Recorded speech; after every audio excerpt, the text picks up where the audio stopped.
चंद्रिका, पौलमी, शिवानी, नेजी और मुनीशा जी finally eliminate होने की लिस्ट में शामिल हो चुके हैं। इस बार इस एपिसोड में नॉमिनेशंस थे और हर बार की तरह इस बार के नॉमिनेशंस भी काफी इंटरेस्टिंग थे, जहां दो लोगों को एक पेयर में अंदर भेजा गया और उनसे ये डिसाइड करने को कहा गया कि वो किस कंटेस्टेंट में से किसे वोट आउट करना चाहते हैं। तो ये काफी मुश्किल काम था घर वालों के लिए, कंसिडरिंग चॉइस इतनी डिफिकल्ट दी गई थी कि लोग ये नहीं चूज कर पा रहे थे कि हम अपने दोस्त को चुने या एक वर्दी कंटेस्टेंट को। लेकिन जो भी इस एपिसोड में हुआ है उसके बाद एक बात तो तय है और वो ये है कि रणवीर शोरे बिग बॉस सीजन OTT 3 के विनर बिल्कुल बन सकते हैं। तो आज इस वीडियो में हम डिस्कस करेंगे घर वालों के मुद्दे और वो कितने सही थे। नमस्ते and hello everyone, it's me Prisha और आप देख रहे हैं अनकट। मुनीशा जी जो एक ऐसी कंटेस्टेंट है घर में जो काफी टाइम से एक एज एन अंडरडॉग प्ले कर रही हैं, जिन्हें कोई भी नॉमिनेट नहीं कर रहा था क्योंकि वो कहीं ना कहीं सबकी गुड बुक्स में है, फाइनली नॉमिनेशन की लिस्ट में अपना नाम शामिल करवा चुकी हैं। और ये पॉसिबल हुआ है बिग बॉस के इस अतरंगी टास्क की वजह से। मुनीशा जी को लग रहा था कि टैरो कार्ड करके सबसे प्यारी प्यारी बातें करके वो काफी देर तक बची रहेंगी, लेकिन ये उनका वार उन्हीं पर उल्टा पड़ गया। जब पौलमी और मुनीशा को ये चॉइस दी गई कि वो लवकेश और सना सुल्तान में से किसे एलिमिनेट करना चाहते हैं, तो मुनीशा ने बहुत स्मार्टली लवकेश का स्टैंड बनाए रखा और ये कहा कि वो लवकेश को नॉमिनेट नहीं होने देंगी। वहीं on the other hand, because Paulami Sana Sultan की एक काफी अच्छी फ्रेंड है, उन्होंने भी अपना पॉइंट आगे रखा और इन दोनों के बीच एक डिसीजन ना होने की वजह से बिग बॉस ने इन दोनों को ही नॉमिनेट कर दिया। अब इसके बाद क्या था, मुनीशा जी फूट फूट कर रोने लगी।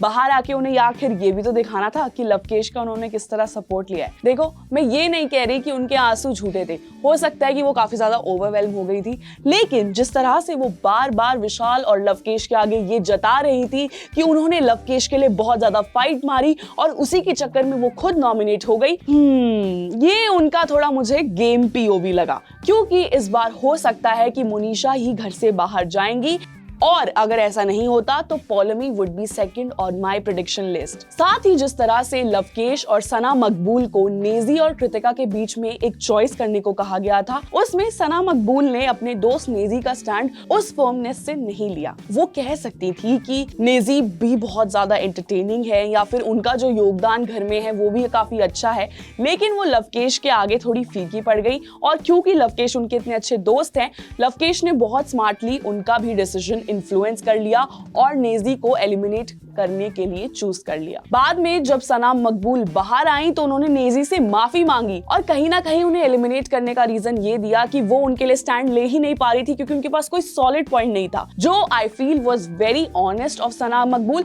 क्योंकि उन्होंने जो अपना डिसीजन लिया वो उन्होंने एक प्रैक्टिकल माइंड से लिया और वो अभी तक इस गेम में प्रैक्टिकली ही खेलती नजर आ रही है। अगर बात करें इस वक्त icon of the big boss house, वो है रणवीर शोरे। जिस तरह से एक सीन में हम देखते हैं कि कैसे घर वाले रणवीर शोरे की बिचिंग कर रहे होते हैं और वो बहुत स्मार्टली कॉन्फिडेंटली उस रूम में वॉक इन करके उनके आगे बैठ जाते हैं और सबको शांत करा देते हैं और फिर एक एक करके सबको कन्फ्रंट करते हैं। That was actually a very bold move और मतलब मुझे बहुत मजा आया वो देख के, कि वो फनी भी लग रहा था काफी ज्यादा। तो आई फील रणवीर शोरे धीरे धीरे अपनी जो भी रिजर्वनेस है उसे भूल रहे हैं और फाइनली कंफर्टेबल हो रहे हैं विद द घर वाला। साथ ही इनकी एक बात अच्छी और ये भी है कि ये पॉलिटिक्स पे ज्यादा ध्यान ना देते हुए सिर्फ अपने मुद्दों पर बात करते हैं। विशाल भी इस बार इस हफ्ते के लिए नॉमिनेटेड है और उनकी वो झड़प उनके बिहेवियर में क्लियरली नजर आ रही है।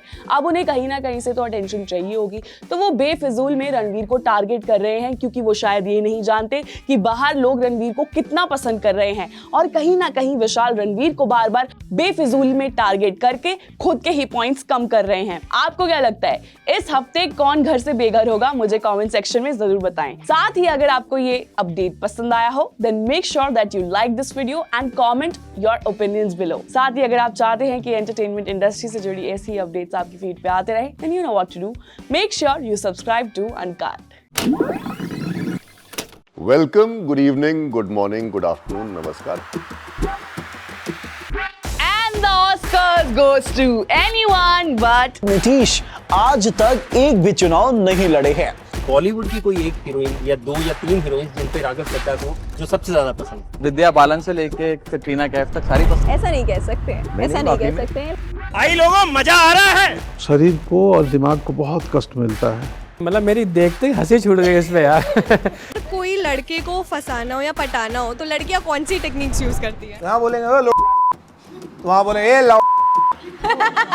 Sorry, I did not mean to joke. Ayodhya में बन रहे राम मंदिर के लिए बीजेपी ने क्या किया? लुट-पुट गया। इसी बात पे मुझे ट्रोल करेंगे सब। लुक एंड फील इस चीज की जो है ना वो इतनी बढ़िया है, मतलब ओहो। चलो मेरी वजह से आप इतने खुश हो तो अच्छा लग रहा है। भारत में इस समय अगर कुछ सबसे ज्यादा चर्चा में है तो वो है, अगर आप AI यूज करना नहीं सीखोगे तो इस जालिम दुनिया की रेस में पीछे तो रह जाओगे दोस्त। जिसने भी ये झूठी अफवाह फैलाई थी ना, भगवान कसम। हम उनसे कहें कि सर क्यों परेशान है? चांद फेमस है अपने धब्बा के लिए। आंखें खोलो और सपना देखो। तनी ठुमका लगा के दिखाओ। जय पंकज, बिग फैन। कहाँ चलोगे तुम मेरे साथ? जो पड़ोस में लड़ाई हो गई उसे ठीक करना है। कैसा लगा आपको? दिल की धड़कनें भी तेज थी और माहौल भी अलग था। अब आते हैं अपने आखिरी सवाल पर। आपको छुट्टी नहीं मिली क्या? बहुत इमोशनल पल है।